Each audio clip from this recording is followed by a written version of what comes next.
바닥에서 겨울에 멈춘 기억.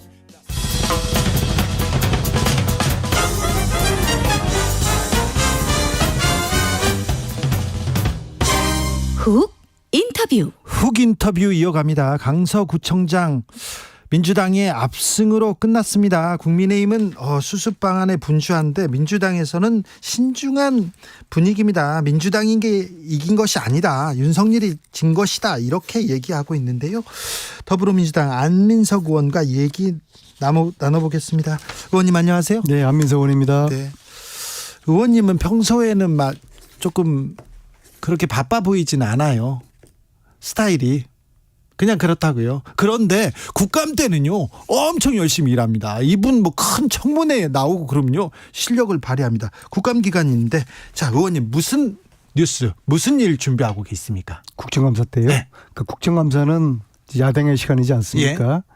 그리고 이번 국정감사는 21대 마지막 국감이고요. 네. 그러니까 저를 비롯해서 제 민주당 의원들이 실력을 보여주어서 네. 유능한 민주당이라는 아니 그러니까 평가를 받아야 되고요. 알았으니까 뭘 준비하고 있냐고요. 저는 이번에 독도 문제를 좀 집중적으로 다루고 있어요. 독도요? 예. 왜요? 제가 굉장히 귀한 지도 하나를 구했어요. 아, 그래요? 이게 1885년에 네. 일본인이 작성한 네. 그린 군사 지도인데요. 네. 그 지도를 보면은 우리 동해바다 쪽을 예. 군사 분계선을 그었는데 네. 그 조선 쪽으로 송도 지명을 집어넣었어요. 네. 그 독도를 19세기까지는 송도라고 불렀어요. 그래요? 예. 그리고 그래서 이 지도를 제가 국정감사장에서 보여주면서 왜 그러냐 그러면은 네. 이 친일 윤석열 정부 하에서 이 독도 문제를 굉장히 미온적이고 소극적으로 다루고 있고 그래서 일각에서는 야 이러다가 이거 독도 넘겨주지 않느냐 그런 우려를 하잖아요. 또 실질적으로 독도 홍보 예산이 예년에 비해 가지고 25%가 깎였어요. 아니 근데 네. 홍보를 안 하고 홍보 예산을 깎는 거 좀 이해가 안 되지만 그렇다고 독도를 넘겨줄까요? 그러지는 않겠죠. 하지만은 근데 이상하잖아요. 그 일본 네. 제가 이번에 국정감사에서도 일본 교과서를 구해가지고 네. 그 보여주고 있는데 그 교과서에는요 이렇게 써 있어요. 1905년에 예. 우리가 독도를 다시 되찾았다. 그런데 예. 1950년대부터 한국이 예. 다시 우리 영토를 뺏어갔다. 네. 그렇게 써져 있어요. 그러면 1905년 전까지는 우리나라 땅이었다는 걸 그래서 이제 증명하는 거 아닙니까? 그래서 일본이 지금 주장하는 것이 그래서 일본 자기는 독도가 자기 땅이라고 그러고 예. 한국은 또 우리 땅을 하고 있지 않습니까? 그러니까 그걸 갖다가 국제사법재판소에 넘기자. 분쟁화하려고 하는 거 아니에요? 예, 근데 이제 일본은 자신을 가지고 있거든요. 예. 이럴 때일수록 우리가 독도 교육, 제가 교육위원회 소관이니까 네. 독도 교육을 더 철저히 하고 네. 독도 홍보 예산을 더 늘려야 되지 않겠습니까? 네. 그런데 예년의 예산을 지키지는 못할 망정 예산을 줄였다는 것은 이게 좀 묘한 분위기가 있는 것이죠. 그래서 제가 좀 이 분위기를 환기하는 차원에서 네. 독도 지킴이를 자처하고 있고요. 예. 그다음에 저희 이제 상임위 차원에서는 김건희 여사 논문 표절 예. 2라운드를 지금 하고 있는데요. 2라운드요? 예, 아직 이게 표절 검증이 안 됐어요. 아니 그래서 근데 언제적 나왔는데 아직도 안 돼 있어요. 대학교에서. 이번에도 이 관련 정인들이 예. 외국으로 다 가버렸어요. 그 국립대 교수 한 분은 네. 그 김건희 여사의 표절 논문 의심을 도와준 걸로 받고 예. 있는 분인데 갑자기 이분이 정인 신청하니까 외국으로 주랭랑을 쳐버리고요. 아니 저기 지금 강의하고 있는 학기 중간에. 중인데. 네. 그리고 국민대 이사장은 네. 지난해에도 정인 신청했는데 국정감사 앞두고서 또 외국으로 주랭랑을 쳤는데 지난해 이어서 올해도 외국으로 주랭랑을 쳐버렸어요. 그러니까 예. 이거 어떤 정인들을 불러와서 여기 대해서 따져 묻고 검증을 해야 되는데 이게 주랭랑을 치는 이런 분위기라 가지고 이번에도 역시 김건희 여사의 논문 표절 검증이 제대로 이루어지지 않을 것 같다. 그런 좀 예감이 듭니다. 그럼 계속해서 국감 때마다 김건희 여사 논문을 얘기해야 됩니까? 그러다가 21대 국회는 이제 문을 닫는 거죠. 그래요? 네. 또 이런 방법이 있군요. 자, 선거 얘기로 가보겠습니다. 선거는 이기고 봐야 되나 봐요. 민주당은 조용하고 일단 국민의힘 굉장히 부산합니다. 화장 말고 성형 수술해야 된다, 전면 수술해야 된다 이런 얘기도 하고요. 대통령도 책임져라 이렇게도 얘기 나옵니다. 국민의힘 어떻게 보고 계십니까? 일단 이제 이번 이제 선거가 예, 그러니까 국민들이 윤석열 정부에 대해서 회초리를 든 선거 아니겠어요? 네. 그것도 아주 세게 회초리를 이제 내리친 것이죠. 네, 그러면 집권 여당으로서는 당연히 뭔가 쇄신을 해야 되는 것이죠.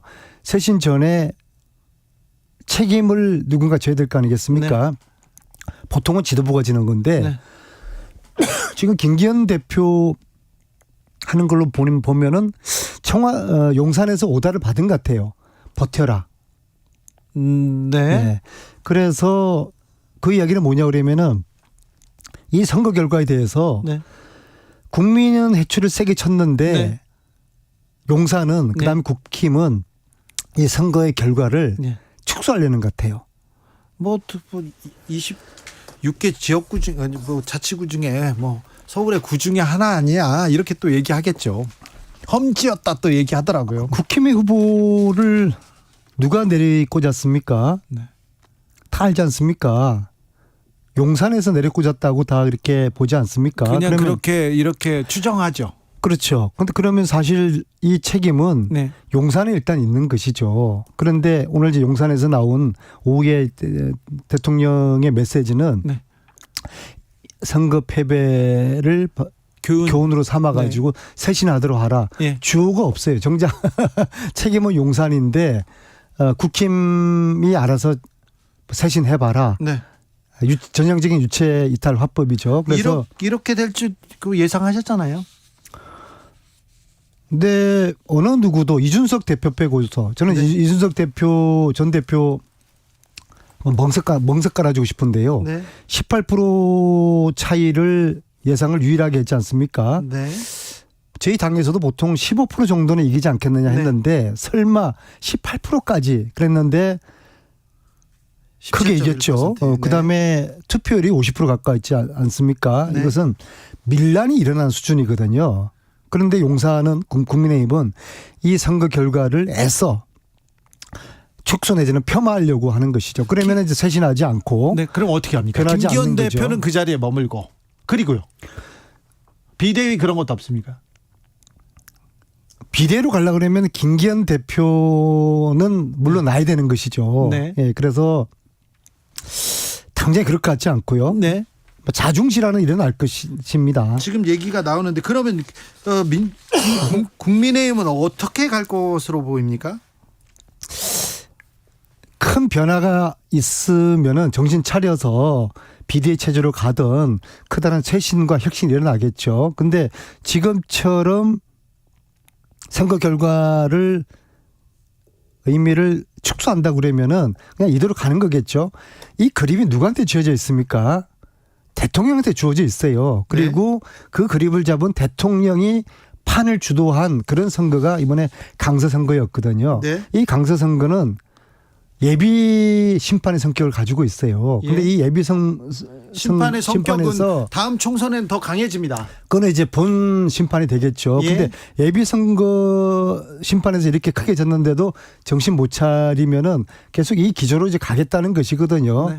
그렇게 되면은 어차피 총선이라는 건 내년 총선은 윤석열 정부의 중간평가 성격이거든요. 이거는 저희들이 그렇게 구도를 짜고 싶어서 것도 아니고 그거는 저희들이 피할래야 피할 수 없는 그런 구도가 되지 않겠습니까? 그럼에도 불구하고 예비 심판의 의미를 축소하게 되면은 용산이나 국민의힘은 본 선거를 이 기조로 이제 가게 되겠죠. 그럼 저희들은 사실 뭐 나쁠 건 없으나 이제 이럴수록 저희들이 방심하거나 안일하지 않고 통합과 혁신의 기조로 또 국민들의 마음속으로 파고 들어가야 되겠죠. 어찌됐든 그 국민의힘 상황 굉장히 바쁘게 움직입니다.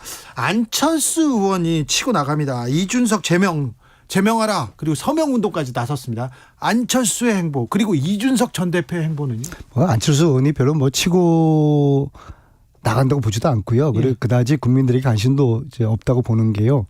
일단 안철수 의원은 대선을 2번씩이나 나가지 않았습니까? 네. 그러면은 대선 주자였는데. 이준석하고 싸우기보다도 네. 국가의 크다란 아젠다를 놓고서 저출산 문제라든지 불평등 문제라든지 이러한 국가의 어떤 미래 비전을 가지고 국민들에게 평가를 받을 생각을 해야 된다고 보고요. 네. 그다음에 굳이 이준석을 소환하고 싶다 그러면은 이준석 보고 뭐라고 할 게 아니라 예. 안철수 의원이 노원 가서 예. 내가 이준석하고 한번 붙겠다. 그게 예, 그게 오히려 더 저는 맞는 자세라고 보는데요. 아니 안철수 의원은 저기 분당에서 지금 이렇게 잘 계신데 왜 노원으로 가시겠어요? 아니 근데 이제 이재명 오라고 그러고 네. 또 이번에는 또 그렇겠죠. 이준석 소환하고 그러지 않습니까? 이분이 좀 초조한 것 같아요. 그러니까 이런 국민들에게 그다지 주목받지 못하는 국민들의 호응도 받지 못하는 이런 노이즈 마케팅을 지금 하는 거 아니겠습니까? 그렇습니까? 예. 그렇게 보시는군요. 한동훈 장관은 어떻게 움직일까요? 한동훈 장관은 총선 출마를 한다고 하면은 네. 서초나 강남은 가게 되면은 국민들이 에이 한동훈 그러지 그것밖에 안 돼. 네. 좀 더 센 데 가서 아니, 그 좀 더 흠지 가서 그 세게 얘기는 다른 붙어야지. 방송에서 했으니까 네. 여기서는 좀 다른 얘기를. 자 그러면 서초 강남 말고 그럼 어떻게 갈 것 같아? 서초 강남은 선택하지 않을 것 같다. 센 곳으로 가서 붙어야죠. 서초 강남은 아니다. 그럼 어디예요? 그렇게 따뜻한 안방에서 배치 달아서 되겠습니까? 그래요? 그러면 어디? 국민들이 볼 때 어느 정도 큰 싸움이 벌어질 수 있는 거. 어차피 이번 선거는 네.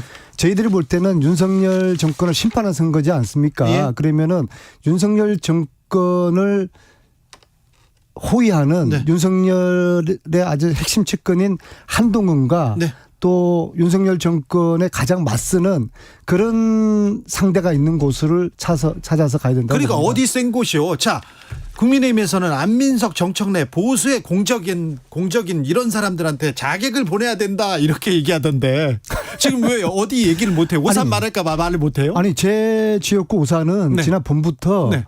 안민석 잡기 위해서 네. 오산에 안민석 잡기 위해 가지고 네. 자객 공천을 오산에 할 것이다 그런 이야기가 쭉 나돌았어요. 네. 그다음 지금 현재도 사구 지역위원회로 지금 돼 있어요. 지금 그래서 아무도 지금 당협위원장이 없어요 국민의힘에. 네. 그다음에 이제 하태경 의원도 예. 뭐 저를 거론하면서 네. 지금 그 말씀이 보수의 공적 안민석, 안민석 그다음에 정청래, 정청래 두 사람 잡아야 된다 그러지 않습니까? 네. 그래서 자기도 은근히 오산 얘기. 꼭 서울만 갈리는 거 아니다. 예, 그렇죠. 안민석 잡으러 오산 갈 수도 있다라는 뉘앙스 이야기를 하신 것 같은데 자, 하태경 의원이 오산에 온다면. 뭐 환영입니다. 자, 그러면 한동훈 장관이 오산에 온다면. 더 환영입니다. 더 환영이요? 왜냐하면은 저는 시종일관 윤석열 정권과 맞서는 야당 다선 의원으로서의 그런 역할을 해왔고 이번 선거에서도 저는 누가 뭐라 그래도 네. 윤석열 정권을 심판하는 그러한 그 최선두에 제가 자처하려고 그래요. 그렇다고 그러면은 네. 그런 안민석이 있는 오산에 센 한동훈 사람이 와라. 와서 저하고 붙어가지고 정말 진금 승부를 한번 해야 되죠. 떨리고 그러진 않죠 지금. 네? 괜찮죠? 한동훈 장관 괜찮죠? 그러나 누구든지 네. 오산을 우습게 보면 오산입니다. 알겠어요. 네. 안민석 우습게 보면 오산입니까? 자, 그런데요. 국민의힘에서는 하태경 의원 뭐 서울로 간다, 험지 간다 이렇게 얘기를 하고 있습니다. 그래서 그 다음에 김기현은요, 장제원은요 그런 얘기가 계속 나오고 있습니다. 민주당도 쇄신 경쟁 해야 됩니다. 개혁 경쟁 해야 되는데 준비돼 있습니까? 그것은 이제 당의 총선 전략이 세워질 것이고요. 네. 우선적으로 이재명 대표를 포함한 당의 여러 의원들이 네. 그건 뭐 선수에 상관없이 예. 총선 승리를 하기 위해서 네. 전략을 짤 거 아닙니까? 네, 네. 그런 총선 전략의 큰 판에서 그런 것들이 결정될 것이라고 보고요. 네. 저는 저희 당보다도 저는 국힘이 국힘 말고 이제 국힘이 나눠져 가지고 네. 저는 신당이 나올 것 같아요. 아유 그 얘기 말고 그래 민주당 잘하는 거. 자, 그럼 민주당의 이재명 대표를 비롯해서 중진들 어떤 사람이라도 험지에 가고 개혁하고 그 맞서서 윤석열 정권과 맞서서 싸우는 모습 보입니까? 그럼요. 네. 윤석열 정권을 심판하는데 앞장서야죠. 그리고 그러한 총선 전략이 짜질 것이고요. 이재명 대표가 지역구로 옮길 가능성도 있습니까? 그것도 역시 뭐 이재명 대표의 본인의 판단도 있겠지만은 네. 전체적으로 총선 전략에 따라서 당이 그것도 원한다면. 결정이 될 거라고 보고요. 네. 당의 어느 누구도 자유로울 수 없다고 봅니다. 이재명 대표도. 그러지 않겠습니까? 안민석 의원도? 네, 네. 누구든지 마찬가지죠. 자. 예. 총선에서 저희들이 지면은 이 역사의 반동 이 시대를 더 악화될 거 아니겠습니까? 네. 이건 막아야 되는 것이죠. 아니 그러니까요. 계속해서 이 윤석열 정부의 폭정 민주당이 얘기하는데 윤석열 정권을 태동시킨 거는 민주당이 잘못해서 그런 거예요. 그건 인정하는데요. 그렇죠. 그렇기 때문에 저희들이 이번에 이제 대우각성하고 네. 지금은 이번 강서 선거는 민주당이 좋아서가 아니라 그렇죠. 윤석열 정권에 대한 심판을 해초리를 세게 내린 거란 말입니다. 예. 이제는 돌아선 이 민심을 민주당으로 가져올 수 있도록 저희들이 수권 정당으로서 대한정당으로서 비전과 능력을 빨리 지금 보여줘야 되고요. 네. 혁신과 통합을 통해서 네. 국민들의 마음을 얻어야 됩니다. 그것으로서 윤석열 정권을 심판하는 그러한 총선이 돼야 되죠. 국민의힘이 회초리를 먼저 맞았습니다. 그 전에는 또 민주당이 많이 맞았고요. 언제 또 민주당한테 들을 수도 있습니다. 얘기합니다. 2501님께서 안민석 대구로 가세요. 이렇게 얘기하는 사람이 있는데요. 저희 당 누구든지 이제 총선 전략이 짜여지면은 네, 거기에 따라서 당의 어느 누구라도 네. 거기에 따라야 되겠죠. 알겠습니다. 자, 민주당에서 홍익표 원내대표가 한덕수 총리 해임한다. 그리고 한동훈 법무장관 파면 요구한다. 이 얘기를 했는데 근데 지금 해임 파면 진행합니까? 지금 이제 국정감사 기간인데요. 네. 저희들의 기본적인 기조는 이번 강서 선거 결과에 나타난 이 민심은 네. 국정 운영에 대한 총괄적인 책임을 총체적인 책임을 국무총리가 져야 되지 않겠습니까? 그 부분 하고요. 그다음에 이재명 대표 그 체포 동의안 과정에서 이 불구속이 되었고 그러면 법무부 장관을 책임져야 되고 법무부 장관이 인사검증의 책임도 있으니까 네. 그거와 함께 법무부 장관의 책임을 물어야 된다는 것이 저희들의 이제 기본적인 기조고요. 예. 그리고 어떠한 타이밍에 어떠한 구체적인 전술 카드를 쓸지 그것은 지도부에서 결정을 하겠죠. 그렇습니까? 아무튼 선거가 끝났습니다. 강서구청장 선거가 끝났습니다. 그래서 근데 선거에 책임을 진 사람은 김행 후보자 한 명밖에 없는 것 같아요. 지금은 김행 후보자만 이렇게 그만뒀는데. 그거마저도 아마 10% 이내로 10% 정도로 졌으면은 김행 후보 지명을 강행했을 거라고 저는 보고요. 아 그래요? 그리고 저는 이참에 네. 그 영수회담 카드는 계속 살아 있는 것이거든요. 예. 그리고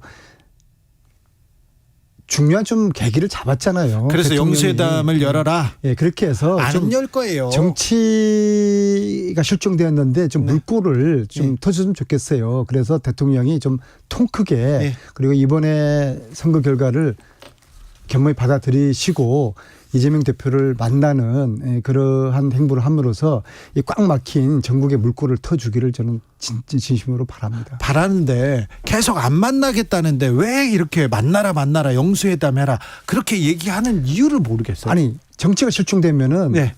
국민들이 불행하잖아요. 예. 지금 얼마나 많은 국가적인 아젠다가 있고 네. 민생이 지금 피폐해지고 국민들이 먹고 살기 힘든데 네. 이것은 서로가 밉더라도 협력할 건 협력을 해야 되는 거 아닙니까? 알겠습니다. 5선 의원입니다. 내리 5선입니다. 그리고 청문회 스타입니다. 보기와 달리 청문회 스타 맞습니다. 자, 근데 김행 장관 후보자 청문회 같은 청문회는 지금 저는 기억이 없습니다. 이거 후보자가 면접 보러 왔다가 국민 면접 보러 왔다가 사라지는 이런 일은 본 적이 없어요. 전 세계적으로 이런 사례는 없을 것 같은데요. 이제 네. 인사청문회가 2000년에 시작이 됐을 거예요. 예. 그래서 지금 한 25년 가까이 됐는데 인사청문회 한 이래로 후보자가 중간에 이렇게 주랭랑 치듯이 자리를 뜬 경우는 이건 처음인 것이죠. 아니, 이런 경우는 앞으로 막기 위해 가지고 네. 어떤 법적 제도적인 그런 방안이 강구돼야 될 것입니다. 근데 저는요, 김행 후보자의 흠결이 다른 장관들, 다른 후보자의 흠결보다 크다고 생각되지 않습니다. 왜 청문회에서 효과적으로 민주당이 대응하지 못할까, 이런 생각 계속합니다. 그래서 이제 국방부 장관 후보나 지금 지명됐지만은 유인촌 문체부 장관 후보 당시에 장관이죠. 이분들이 운이 좋은 분들이에요. 이분들도 엉터리 후보였지 않습니까? 어떻게 저런 사람들을 골라서 저렇게 그 후보를 골랐을까 싶었는데 이 두 분의 흠결이 김행 후보에 의해서 싹 가려져 버렸죠. 네.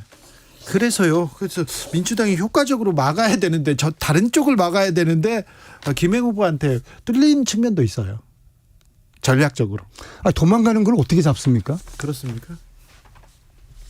네, 알겠습니다. 네. 여러 의원들이 노무현, 안민석 청문회 스타 많았는데 왜 요즘은 청문회 스타 안 나오냐, 이런 얘기도 합니다. 윤석열 정권에 맞서는 맨 선두에서 예. 언제 어디든지 그런 역할을 하면서 헌신을 하려 합니다. 의원님이요? 네. 갑자기 의원님 자랑으로 끝나네요. 이제 시간 다 됐습니다. 안민석 더불어민주당 의원이었습니다. 감사합니다. 네, 고맙습니다.